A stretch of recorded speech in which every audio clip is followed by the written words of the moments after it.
परिषद के चेयरमैन चंद दिन यहाँ पे खिदमत के एग्जाम दिए, उसके बाद कोर्ट की जरिए से आपका जो टर्म था वो तहलील किया गया, उसके बाद आप कोर्ट गए थे। आज यहाँ आने का मकसद क्या है? अस्सलाम वालेकुम रहमतुल्लाहि व बरकातहू। सबसे पहले आज यहाँ पर हम लोग आने का मकसद ये है कि ये सब मेरे साथ जो आए हैं, मेरी टीम जो DWAC 2020 जनवरी 22 तारीख को जो हमने यहाँ पे चार्ज लिया था, वो सारी टीम हमारे साथ आई है। जैसे आप सब जानते हैं कि 2020 जनवरी 22 तारीख को हम लोगों ने हमारा अपॉइंटमेंट हुआ था DWAC मैसूर के जो ऑफिस बेरर्स बोल के, तो हम लोग ने आके यहाँ पे चार्ज लिया। चार्ज लेने के बाद करीब 25 या 27 दिन तक हमने काम किया। तो उसके बाद मीटिंग भी वगैरह भी हमने सब किया। फिर बाद में फरवरी 17 तारीख को एक स्टे आर्डर मिला था। जो पुरानी जो DWAC टीम थी, उन्होंने उनका अभी भी टर्म बाकी है, तो हम उनको निकाला गया है बोल के उनको स्टे आर्डर लाया गया था। वो सिर्फ 2 हफ्ते का स्टे आर्डर था, इंटीरियम स्टे आर्डर, जो आज तक भी बरकरार है। वो स्टे आर्डर वेकेट नहीं हुआ है अभी। तो उसके मुताबिक हमें उतरना पड़ा। फिर उन्होंने जो आरिफ साहब थे, आरिफ मेकरी साहब, उन्होंने फिर से आके दोबारा बैठे। फिर बैठने के बाद दिसंबर 5 तारीख को उनका टर्म उनका भी ख़त्म हो गया। ख़त्म होने के बाद ये सिर्फ मैसूर का DWAC के बारे में एक बात नहीं है, पूरी सारी कर्नाटक के DWAC का मामला है ये। तो पूरे 23 डिस्ट्रिक्ट्स को ये अपॉइंटमेंट हुआ था, तो 23 डिस्ट्रिक्ट्स को भी इसमें स्टे आर्डर मिला था। तो सब लोगों का यही हालत थी। बहुत सारे जगह अभी उनका टर्म ख़त्म हुआ है। अभी हम लोग क्या कर रहे हैं, हाई कोर्ट का जो भी डिसीजन और जजमेंट के लिए इंतज़ार कर रहे हैं हम लोग। तो इस बीच में क्या पता चला कि और भी कोई यहाँ पर चेयरमैन वगैरह का आर्डर लाने की कोशिश कर रहे हैं। तो इसलिए हम लोग आज इस जगह पर आकर यहाँ के वक्फ ऑफिसर के ज़रिए CO साहब को एक लेटर हम मेमोरेंडम पेश कर रहे हैं कि इस तरह से हमारा कोर्ट में केस चल रहा है, तो आप किसी को भी अपॉइंट ना कीजिए। और पूरे सारे वक्फ बोर्ड को भी मेंबरान को भी बताइए कि इस तरह से मामला जो कोर्ट में है, तो अगर अपॉइंटमेंट हुआ तो कंटेम्प्ट ऑफ कोर्ट होगा, कोर्ट के खिलाफ ऑर्डर होगा। तो इसलिए मेहरबानी से जब तक कोर्ट में हल नहीं हो जाता, जजमेंट नहीं आता, इसको कोई भी चेयरमैन अपॉइंट ना करे। अगर ज़रूरत है तो एक एडमिनिस्ट्रेटर को अपॉइंट कीजिए। ये बताने के लिए हम लोग आए हैं और मेमोरेंडम अभी दिया हमने। इलियास भी आप बखूबी जानते हैं, ये जो भी होता है वो कोर्ट की मंजूरी से किया जाता है। मैंने सुना कि आप अल्हम्दुलिल्लाह पार्टी से हैं, BJP पार्टी से, और इक़्तिदार में BJP पार्टी, तो आपका ये मानना है कि हमारा हक पहले है, तो आपकी लड़ाई जारी है, यानी प्रताप सिम्हा हो या कोई भी ऐसे लोग हैं, उनका सपोर्ट आप ले रहे हैं, ऐसा सुना मैंने।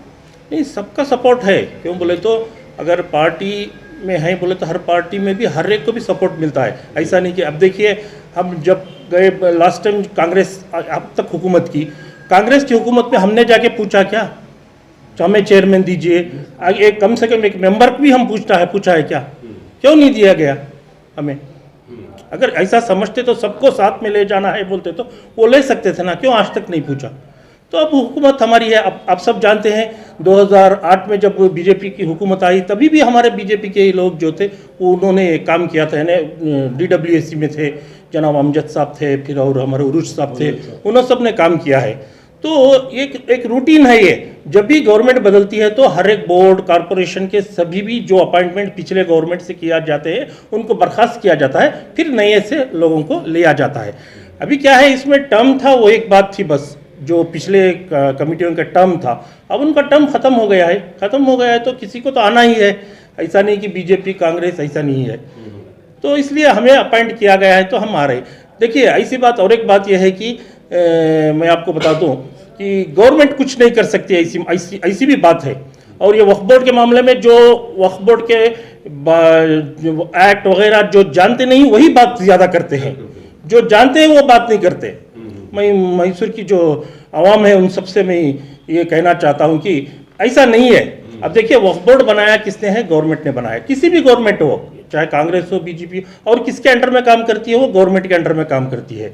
और तनख्वाह कहाँ से आता है, ग्रांट्स कहाँ से आता है, ये सभी जो है गवर्नमेंट से, स्टेट गवर्नमेंट और सेंट्रल गवर्नमेंट से ही आता है। तो इतना सब लेकर क्यों वो गवर्नमेंट के अंडर काम नहीं करती, इंडिपेंडेंट बॉडी बोलती है? तो एक ऐसा है कि वो उन चलाने के लिए कुछ एक्ट बनाए गए हैं। वक्फ बोर्ड में चलाने के लिए उनके लिए कुछ स्पेशल एक्ट है, सिर्फ उसी को लेके वो चलेंगे बस। ऐसा नहीं कि गवर्नमेंट का हुक्म नहीं सुनना है, गवर्नमेंट की बात नहीं सुनना, ऐसा नहीं है। अब पिछले बार सभी जो भी गवर्नमेंट वगैरह थे, मेरे पास उसका प्रूफ है। अभी मेरे पास एक प्रूफ में अभी भी लाया हूँ यहाँ पे। इसके मुताबिक अब के जो लोग हैं क्या कह रहे हैं, वो देखिए मिनिस्टर वगैरह का लेटर नहीं चलता, मिनिस्टर का आर्डर नहीं चलता, गवर्नमेंट का आर्डर नहीं चलता, ये कहते हैं। लेकिन एक आर्डर कोप्पड़ का आर्डर था, तो इसमें 2019 में एक आर्डर निकला था। इसके मुताबिक इसमें क्लियरली कहा गया है कि इकबाल अहमद अंसारी जो लेजिस्लेटिव असेंबली कोप्पल से हैं, उन्होंने एक लेटर लिखा था जनाब जमीर अहमद साहब को, जबकि हज और वेलफेयर और वक्फ के मिनिस्टर थे। उनको लिखा गया था कि एक जो साहब हैं जनाब वाहिदुद्दीन साहब बोल के, उनको कोप्पल का डिस्ट्रिक्ट का चेयरमैन बनाया जाए।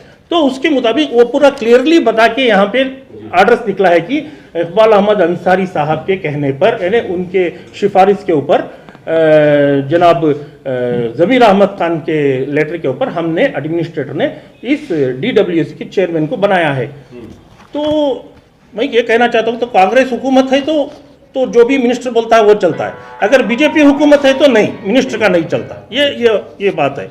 अभी थोड़े दिन पहले क्या हुआ था, एक अपॉइंटमेंट भी हुआ था यहाँ पर एक तो वो अपॉइंटमेंट भी खारिज किया गया, और हमारे जो डिस्ट्रिक्ट इंचार्ज मिनिस्टर है उन्होंने लेटर भेजा है वक्फ मिनिस्टर को, और हमारे जो और एक CEO साहब को भी लेटर भेजा है। जो हुआ है उसको कैंसिल करके इमीडिएट मेरे नाम से इलियास अहमद को इस पोस्ट के लिए अपॉइंट किया जाए, ये भी दिया गया। जी बिल्कुल। अच्छा, ये भी लेटर निकला है। नहीं, जहाँ तक अकरम साहब की बात है, आपने सुना होगा कि हाल ही में बोर्ड से उनको मंजूरी दी गई थी, लेकिन उनको भी लेटर नहीं मिला है। जी नहीं, इसी वजह से ये सभी चल रहे हैं ना, ये मामले चल रहे हैं। तो इसलिए अब बहुत सारे लोगों को पता नहीं है ये बारे में क्या है, क्यों है, किधर है।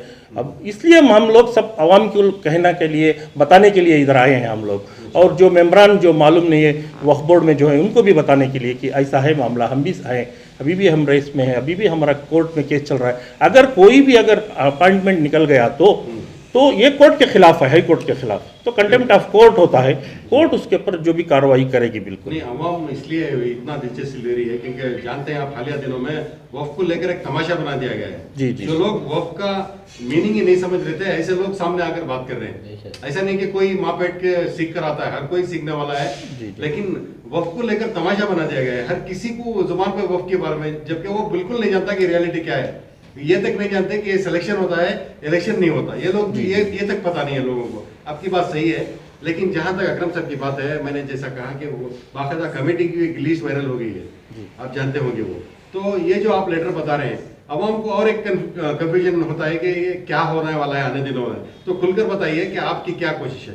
देखिए, अभी जो लेटर की बात कर रहे हैं, लिस्ट की बात है, जनवरी में इससे पहले और एक भी लिस्ट बनी थी जो अप्रूवल भी हो चुकी है।